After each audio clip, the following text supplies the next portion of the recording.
बिस्मिल्लाहिर्रहमानिर्रहीम। अस्सलाम वालेकुम, वेलकम टू माय चैनल।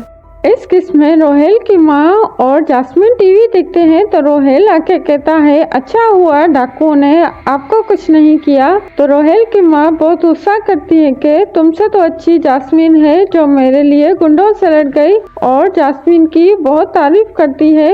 सब घर वाले शारिक की माँ की रोशी की जल्दी शादी करने पर बात करते हैं और रोशी से पूछते हैं। तो रोशी कहती है कि आपकी जो मर्जी, मैं शादी के लिए तैयार हूँ। और दादा रोशी की तरफ देखता है हैरान होके। तो रोशी इशारे में अपने दादा को इत्मीनान देती है।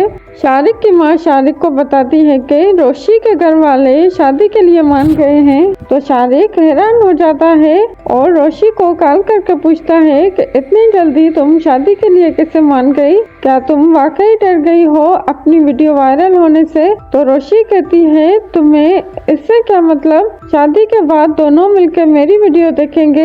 दूसरे सीन में शारिक खुद से कहता है कि रोशी को मैंने इतना डराया भी नहीं, फिर भी वो शादी के लिए इतनी जल्दी कैसे मान गई और मेरी माँ के साथ शॉपिंग पर भी जा रही है। रोशी शॉपिंग पर जाने के लिए तैयार होती है तो माही कहती है, तुम इतनी जल्दी शादी के लिए कैसे मान गई? तो रोशी कहती है, ये सब कुछ नॉर्मल है और मेरी शादी पर आबिद अंकल और उनकी फैमिली को जरूर बुलाना। तो माही कहती है, क्या तुम्हें अपनी शादी में तलाक का सामना करने की हिम्मत है? तो रोशी कहती है, मैं मजलूम लड़कियों की तरह रोऊंगी और आंसू बहाऊंगी। रानो जलाल के लिए खाना बनाती है तो सलीका वहाँ पर आ जाती है और रानो से कहती है, मैं जलाल की बीवी हूँ और उनके सारे काम मैं खुद करूँगी। और माही भी ये सुन लेती है और उमर को बताती है। तो दोनों बहुत खुश होते हैं कि हमारा प्लान कामयाब हो रहा है। सलीका जलाल के लिए नाश्ता बनाती है तो सारा खाना जला हुआ होता है और रानो जलाल के लिए दूसरा खाना बनाती है।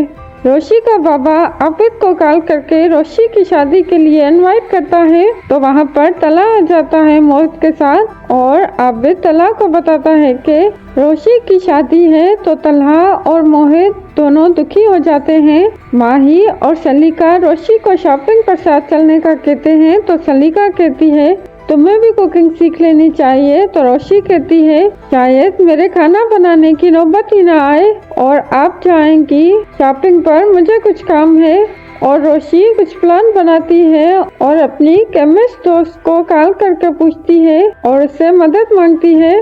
शारिक अपने दोस्त को रोशी के लिए बताता है कि रोशी शादी के लिए इतनी जल्दी कैसे मान गई। वो बहुत बहादुर है, वो इतनी आसानी से नहीं डरने वाली। जब अपनी वीडियो देखकर वो नहीं डरी तो अब शादी के लिए कैसे मान गई? खाने की मेज पर तलहा खाना नहीं खाता तो आबिद कहता है, खाना खा लो। तो तलहा रोटी के साथ चावल खाता है तो मोहित और आबिद तलहा की तरफ देखते हैं। रोहेल की माँ रोहेल को रोशी की शादी की खबर सुनाती है तो रोहेल दुखी हो जाता है और जास्मिन पूछती है तो रोहेल कहता है, रोशी मेरे पीछे पागल थी। उमर रोशी की शादी की तैयारी करता है तो रोशी का दादा आता है और कहता है, रोशी की शादी की तैयारी मैं खुद करूँगा। पर उमर उन्हें आराम के लिए भेजता है। रोशी अपने दादा के पास आती है और कहती है कि तो रोशी का दादा कहता है, तुमने जिंदगी में आगे बढ़ के बहुत अच्छा फैसला किया है। और बहुत समझाता है कि अपने ससुराल में खुश रहना और सबको खुश रखना। तो रोशी पूछती है कि एक बेवा को उसके शौहर की विरासत में कितना हिस्सा मिलता है? तो रोशी का दादा कहता है, तुम ये सब बातें क्यों पूछ रही हो? तो रोशी टाल देती है। माही और चमन बुआ रोशी को मायूं में बिठाने के लिए कमरे में ढूंढती है। तो माही कहती है, चमन बुआ रोशी को एक जगह बिठा के दिखाएं।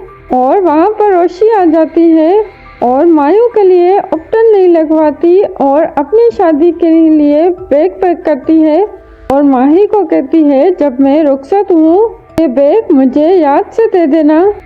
बस अगर आपको मेरी वीडियो अच्छी लगी तो चैनल को सब्सक्राइब करें और वीडियो को लाइक करें।